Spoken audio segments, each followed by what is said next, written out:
how can a person reach this different kind of perception by developing himself? Developing himself in a special way. What does it mean in a special way?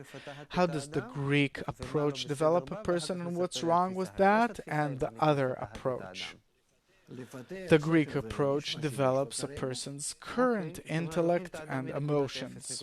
Okay, so you have an intellect and emotions, and we'll develop them in the best possible way. So drawing and mathematics and music and everything, including everything, whatever a person has, that he develops that, will make you an intelligent person. Intelligent, that's besides that.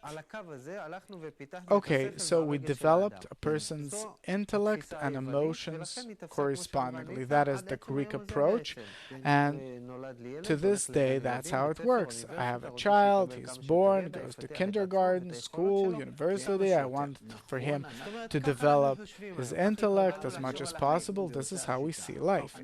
Yes, we, the entire world, are following the same method to this day. Okay, now you're saying that there's something else. You're saying that that's wrong. There is something better than that. What is that better thing? And also, what's wrong with that? Everything is as if fine with this method, only we're reaching a dead end. Because what do I have as a result of developing all these things? Still, I'm limited. At some point, life will come to an end. I'll die.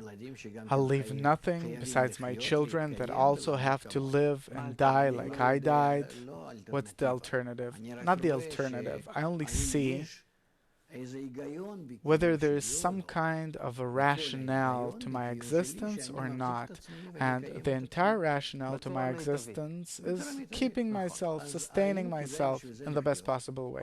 Right. So is that worthwhile living for? Because I have no choice, so I live. But if it's according to common sense, better not live, better not be born. But I was already born. That's it. So my entire life, I live them because I have no choice. So what's the alternative?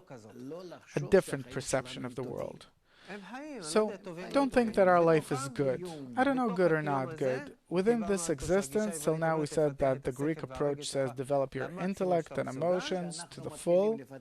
When we start developing it to the full, we see that humanity is reaching a dead end, a big crisis, drugs, despair, that a person has nothing left to do on earth. Why? Because the intellect can no longer develop? No. The emotions do not allow you to develop anymore. The intellect, the mind, serves your emotions. And my emotions tell me that it's not worth the bother. That the bother is greater than the satisfaction. So the emotions tell the mind that I don't feel pleasure anymore. Talk to teenagers. They'll tell you that it's not a problem to die. What is it about life? What is life offering that's so great? The game between the intellect and the emotions is really interesting, because what I understood is that the Greek culture developed our intellect and our emotions. So what exhausted itself? The emotional development. Yes. The will to receive, which are our emotions, which is our basis, has exhausted itself. So what's in that dialogue between the emotions and the intellect? If so, you have to read a great book written by the Ramchal, which says what?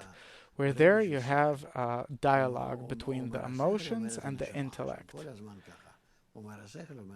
The intellect says, the soul says. The intellect says, the soul says. He explains it beautifully. And eventually the explanation is that were we more rational, then we'd finish with life altogether. What do I have as a result? Yesterday, I worked hard, right? Afterwards, I enjoyed myself. Today, I have nothing left from that. I don't feel anything from that. And I have to work hard again and enjoy. And work hard again and enjoy. What's the use? Meaning the intellect doesn't see any reason to keep existing. Right. To this day, we didn't even ask ourselves these questions. We live like animals. Now we started asking, what are we living for? And this is already advancement. But still we don't have an answer.